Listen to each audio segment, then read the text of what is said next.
इस औरत ने एक मक्खी के लिए गैस मास्क बना दिया। अब जब भी माइक अपना मच्छर मारने वाला गैस स्प्रे मारता है तो मक्खी को कोई फर्क ही नहीं पड़ता। ऊपर से मक्खी ने नुकीले धातु के पंजे भी पहन लिए, जिससे मक्खी छत पर जाकर माइक को तंग करके गिराने ही वाली होती है। माइक अपने गुंडों को बुलाता है मक्खी को मारने के लिए, लेकिन सारे गुंडे नाकामयाब। आखिरकार एक गुंडे ने लेंस से मक्खी को देखा और थप्पड़ मारने की कोशिश की, पर मक्खी फिर भी बच गई। फिर मक्खी ने जिम में माइक को परेशान किया। भारी डंबल की पाइप माइक के ऊपर गिरते गिरते बचा। रात को जब माइक सो रहा था, मक्खी ने जलता सिगरेट का टुकड़ा बिस्तर के नीचे लगा दिया। घर लगभग जलते जलते बचा। नाई के यहाँ भी मक्खी ने ऐसा तंग किया कि उस तरह गले पर लगते लगते बचा। एक दिन मक्खी को माइक के घर में एक मिनी तोप दिखी। मक्खी ने अपनी गर्लफ्रेंड से ढेर सारा बारूद छोटी छोटी टोकरियों में भरवाकर तोप में डलवाया। फिर जानबूझकर माइक को लगा दिया कि मक्खी तोप के अंदर ही रहती है। माइक खुशी खुशी एक बड़ा सा प्लास्टिक का डंडा तोप में ठूंस देता है। सोचता है अब तो मक्खी मर गई। ऊपर देखता है तो मक्खी अपनी गांड हिलाकर उसका मजाक उड़ा रही थी। बार बार परेशान होने के बाद माइक ने पूरा घर कांच से सील करा दिया। मक्खी बाहर ही रह गई। मजबूरन फिर राधिका की मदद ली। राधिका माइक के घर में घुसी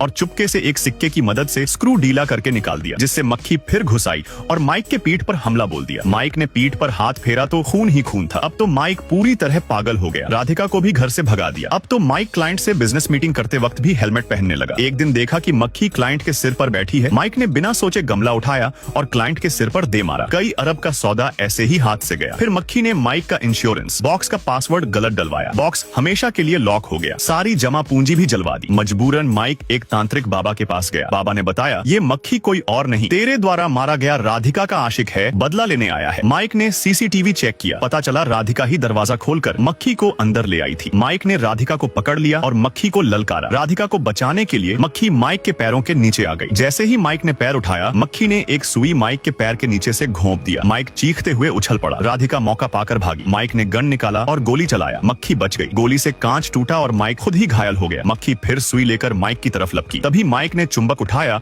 और मक्खी को खींच लिया। राधिका से जबरदस्ती मक्खी के पंख कटवाए और फिर सुई से मक्खी का पूरा शरीर छलनी कर दिया। राधिका ने माइक को धक्का देकर मक्खी को छुड़ा लिया और मक्खी ने आखिरी प्लान बताया, मुझे जला दो, मैं इसे साथ ले जाऊंगा। राधिका ने माचिस जलाई ही थी कि मक्खी ने अपना पूरा शरीर बारूद से लपेट लिया और पूरी ताकत से माचिस की लौ में कूद गई। आखिरी पल में जलती हुई मक्खी उस तोप में घुस गई, जिसमें पहले से बारूद और स्टील का गोला भरा था। गोला माइक के शरीर को छलनी करके निकला, फिर गैस सिलेंडर पर लगा। सब लोग जान बचाकर भागे। माइक लपट्टों के सामने खड़ा रहा गया। जोरदार धमाका हुआ। माइक का तो नामो निशान भी नहीं बचा। इस तरह मक्खी ने आखिरकार अपना बदलाव पूरा कर लिया।